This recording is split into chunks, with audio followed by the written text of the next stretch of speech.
ষাটোর্ধ্ব মুসলিম বৃদ্ধ কর্তৃক ধর্ষণের শিকার হয়েছেন সংখ্যালঘু হিন্দু সম্প্রদায়ের নবম শ্রেণী পড়ুয়া একজন কিশোরী। ঘটনাটি ঘটেছে মানিকগঞ্জের ধানকড়া ইউনিয়নের গোলেরা বিশ্বাসপাড়া গ্রামে।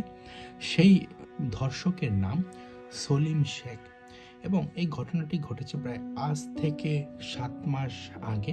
এবং সবচেয়ে দুঃখের ব্যাপার এই যে গত 2 মাস পূর্বেই সেই সংখ্যালঘু হিন্দু তরুণীটি বিবাহ সম্পন্ন হয়।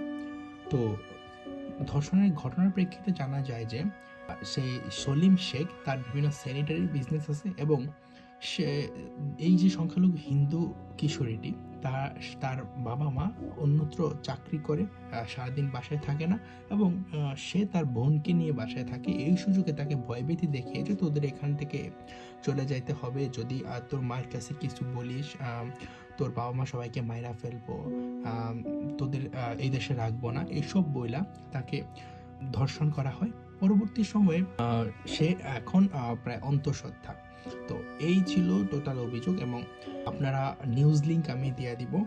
তো এই যে দেখেন, এই যে ধর্ষণের ঘটনাগুলো ঘটতেছে, আপনারা কি মনে করেন যে আসলে এগুলা খুবই র্যান্ডম কোনো ঘটনা? আপনি দেখেন যে আপনারা গত বছর সংখ্যালঘু হিন্দু গৃহবধূকে 2 দফায় ধর্ষণ করা হয়েছিল, সেটা আপনারা জানেন। যশোরের অভয়নগরের সবিতা রানী দে সেই গৃহবধূকে তার পাশের বাড়ির নিয়াজ শেখ নামের একজন মুসলিম তরুণ, সে ওই মহিলা যখন গরুর ঘাস আনতে যায় তাকে ধর্ষণ করা হয়। পরবর্তী তাকে শ্বাসরোধ করে হত্যা করে তার বাড়ির সেফটি ট্যাঙ্কে ফেলে রাখা হয়। যে নিয়াজ শেখকে ধরা হয়েছে। তো এখানে আপনারা শুনলেন সলিম শেখের কথা। আপনি যদি দেখেন যে গত কয়েকদিন আগে ভোলার তজুমুদ্দিনে সেখানেও 3 জন মুসলিম যুবক কর্তৃক একজন বাঘ প্রতিবন্ধী হিন্দু গৃহবধূকে ধর্ষণ করা হয়েছে। আপনি এর আগে যদি যান মুরাদনগরে, সেই এলাকায়ও এক মুসলিম যুবক কর্তৃক হিন্দু গৃহবধূ ধর্ষিত হয়েছে যখন সে তার বাবার বাড়িতে আসে। তো এই যে আমি রিসেন্ট ঘটনাগুলো ঘটলাম সবগুলার লিঙ্ক আমি কমেন্ট বক্সে দেওয়া দিব। এখন বললাম মানিকগঞ্জের ঘটনা, তারপর বললাম যশোরের অভয়নগরের সবিতা রানী দের কথা, তারপর বললাম হিন্দু গৃহবধূকে 2 দফায় ধর্ষণ করা, তারপর বললাম যে ভোলার তজুমুদ্দিনের ঘটনা, তারপর আমি বললাম আপনার কুমিল্লার মুরাদনগরের ঘটনা। এগুলো সবগুলো আপনারা জানেন, এগুলো ডকুমেন্টেড। ঠিকই এই মানিকগঞ্জের ঘটনাটার মতো আরও অনেক হয়তো ঘটনা আছে যেগুলো এখনো আমাদের সামনে নাই। এখন ওরা আসলে বিচারের জন্য দাঁড়ে দাঁড়িয়ে ঘুরতেছে।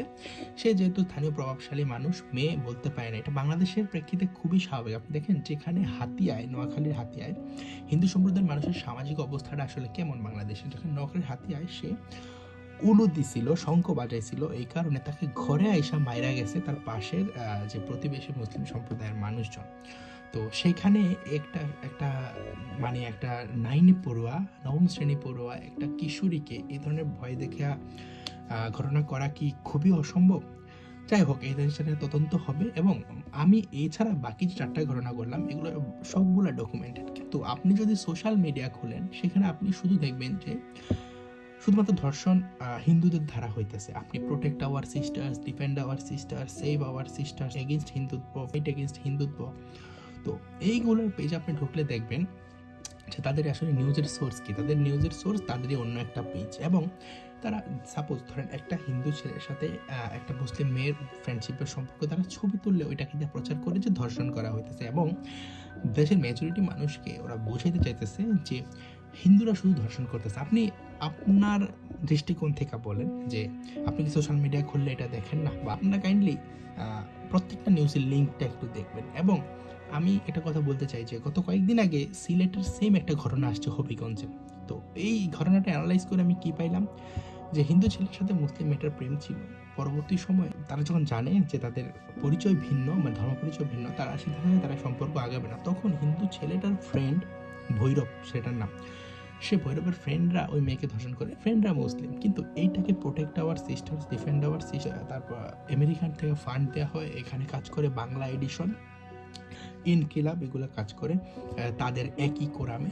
তো এইগুলার কাজ হলো মানে বাংলাদেশে হিন্দু বিদ্বেষ ছড়ানো। এবং আমি রিসেন্ট একটা ভিডিও বানাইছিলাম আমার পেজে, সেখানে আমি দেখাইছি যে কীভাবে রিয়েল আইডি দিয়ে হিন্দু নারীদের ধর্ষণের জন্য রেপ থ্রেট দেওয়া হইতেছে। আমি 2 দিন আগে ভিডিও বানাইলাম, তারপরে আজকেই আমি মানিকগঞ্জের এই ঘটনাটা জানলাম।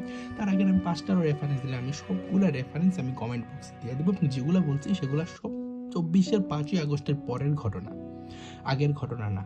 তো আপনি বলেন, এই যে একদিকে বোঝানো হইতেছে যে সব হিন্দুরা ধর্ষণ করতেছে, মানে একটা প্রোপাগান্ডা মিশ্রিত কইরা, আরেকদিকে ইনকিলাব, 21শে টেলিভিশন, এগুলা ভারতের উত্তর ভারতে কি হইতেছে এগুলা নিয়ে হিন্দু শব্দ অ্যাড করে বাংলাদেশের হিন্দু সম্প্রদায়ের মানুষজনের উপর ক্রমাগত গণহত্যার থ্রেট উৎপাদন করতেছে।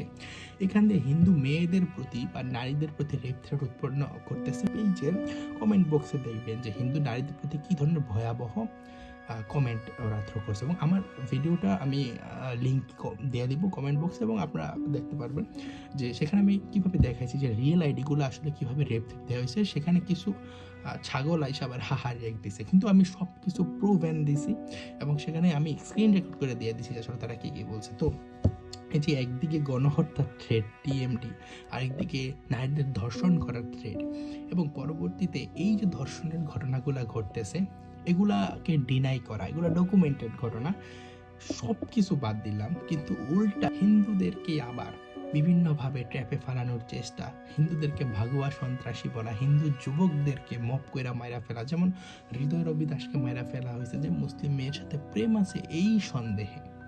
তো এটা কি মানে আসলে কিভাবে হয়? কিন্তু আপনি দেখেন যে একটা সেম, যদি একটা হিন্দু মেয়ে ট্র্যাপে পড়ে, বাংলাদেশের হিন্দু সমাজের কোনো মানুষ কি যা প্রপারলি কাজ করতে পারে? বলে সে উগ্র হিন্দুত্ববাদী, সে তার এলাকার তার মেয়ে, নিজের মেয়েকে বাঁচাবে না। তো আসলে বাংলাদেশে এমন চলতেছে, একদিকে টিএমডি হ্যাশট্যাগ দিয়ে হিন্দুদের উপর গণহত্যার প্লট সাজানো হইতেছে, আরেক দিক দিয়ে উস্কানি দিয়া হিন্দু নারীদের নানানভাবে শ্লীলতাহানির মানে প্লট উৎপাদন করা হইতেছে। অন্যদিকে সবসময় শুধু দেখানো হচ্ছে যে হিন্দুরা ধর্ষণ করে, কিন্তু আসল ঘটনাগুলো তো আপনারা নিউজ লিঙ্ক থেকে দেখবেন, এবং হিন্দু যুবকদেরকে ফাঁসানোর জন্য, তাদেরকে হত্যা করার জন্য বিভিন্ন protect our sister, defend our sister ওরা কাজ করতেছে।